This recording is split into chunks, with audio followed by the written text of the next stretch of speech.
نحمده ونصلي على رسوله الکریم اما بعد فاعوذ باللہ من الشیطان الرجیم۔ میرے پیارو، اللہ کے نبی صلی اللہ علیہ وآلہ وسلم نے فرمایا کہ جو شخص دنیا سے محبت کرے گا اللہ تعالیٰ اس کے دل کو اندھا کر دیں گے، اور جو دنیا کو اپنی زندگی کا مقصد بنا لے گا اللہ اس کے معاملات کو منتشر کر دیں گے۔ اس کی زندگی، اس کے معاملات، اس کی زندگی کو پریشانیوں اور مصیبتوں سے بھر دیں گے۔ اسے ہمیشہ محتاجی کا احساس رہے گا اور دنیا کے لیے اسے ذلیل و خوار ہونا پڑے گا۔ لیکن جو شخص آخرت کو اپنا مقصد بنائے گا اللہ تعالیٰ اس کے بکھرے ہوئے معاملات کو سمیٹ دیں گے، اس کے دل کو غنی کر دیں گے اور دنیا کو ذلیل کر کے اس کے قدموں میں ڈال دیں گے۔ آج ہمارے سامنے سب سے بڑا مسئلہ دنیا نہیں بلکہ دنیا کی محبت ہے۔ کشتی پانی کے اوپر چلتی ہے، پانی اس کے لیے ضروری ہے، لیکن جب پانی کشتی کے اندر داخل ہو جائے تو وہی پانی کشتی کو ڈبو دیتا ہے۔ اسی طرح دنیا ہمارے ہاتھ میں ہو تو نعمت ہے، لیکن دل میں اتر جائے تو ہلاکت کا سبب بن جاتی ہے۔ ایک شخص نے عالم دین سے پوچھا کہ میرے کنویں میں 4 کتے گر گئے، اب کیا کروں؟ اسے بتایا گیا کہ اتنے ڈول پانی نکال دو۔ اس نے پانی نکال لیا، لیکن دوسرے عالم نے کہا کہ پانی ابھی بھی ناپاک ہے۔ جب تحقیق ہوئی تو معلوم ہوا کہ کنویں سے کتے ہی نہیں نکالے گئے تھے۔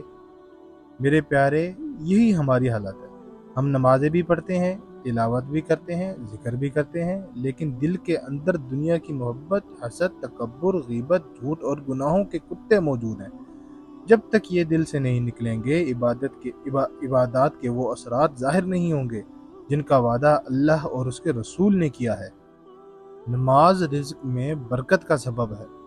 نماز فحاشی اور برائی سے روکتی ہے، لیکن اگر نماز کے فوراً بعد غیبت شروع ہو جائے، بدنگاہی شروع ہو جائے اور گناہوں کا سلسلہ جاری رہے تو پھر ہمیں اپنے اعمال کے ساتھ اپنی دلوں کی بھی اصلاح کرنی ہوگی۔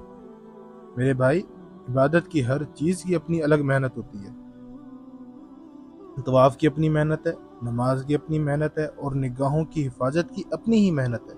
جو شخص نگاہوں کی حفاظت کی محنت نہیں کرتا وہ صرف عبادت کے زور پر گناہوں سے نہیں بچ سکتا۔ اس لیے انسان کو اپنے ظاہر کے ساتھ ساتھ اپنے باطن کی بھی حفاظت کرنی چاہیے۔ تبلیغ اور نیک ماحول کی اہمیت بھی یہی ہے کہ انسان کو گناہوں اور غفلت کے ماحول سے نکالا جائے۔ جیسے بدبو والی جگہ میں بیٹھا ہوا آدمی کچھ دیر بعد بدبو محسوس کرنا چھوڑ دیتا ہے، اسی طرح گناہوں کے ماحول میں رہتے رہتے انسان کو گناہ محسوس ہونا بند ہو جاتا ہے، اور جیسے خوشبو کی دکان میں مسلسل رہنے والا خوشبو کا عادی ہو جاتا ہے، ویسے ہی نیک ماحول میں رہنے والا ایمان، ذکر اور عبادت کی مٹھاس محسوس کرنے لگتا ہے۔ اصحاب کہف نے جب شرک اور گمراہی کے ماحول کو چھوڑا تو اللہ تعالیٰ نے ان پر اپنی رحمت کے دروازے کھول دیے۔ قرآن ہمیں بتاتا ہے کہ جب انہوں نے باطل ماحول سے ہجرت کی تو اللہ نے ان کے لیے آسانیاں پیدا فرما دی۔ یہی اصول آج بھی ہے۔ جب بندہ گناہوں کے ماحول سے نکل کر مسجد، ذکر، تلاوت، دعا اور نیک صحبت کی طرف آتا ہے تو اللہ تعالیٰ اس کے معاملات میں برکت عطا فرماتے ہیں۔ میرے پیارو، دنیا کی محبت دل سے نکالنے کا سب سے مؤثر طریقہ موت کو یاد کرنا ہے۔ ہم سب جانتے ہیں کہ ہمیں ایک دن اس دنیا سے جانا ہے، لیکن ہم اس حقیقت کو بھول کر ایسے زندگی گزارتے ہیں جیسے ہمیشہ یہیں رہنا ہے۔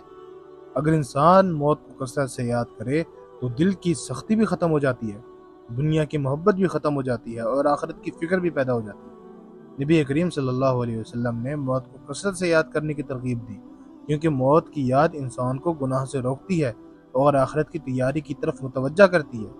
جس طرح لوہے پر زنگ لگ جاتا ہے اور اسے صاف کرنا پڑتا ہے، بالکل اسی طرح دلوں پر بھی غفلت کا زنگ پڑ جاتا ہے۔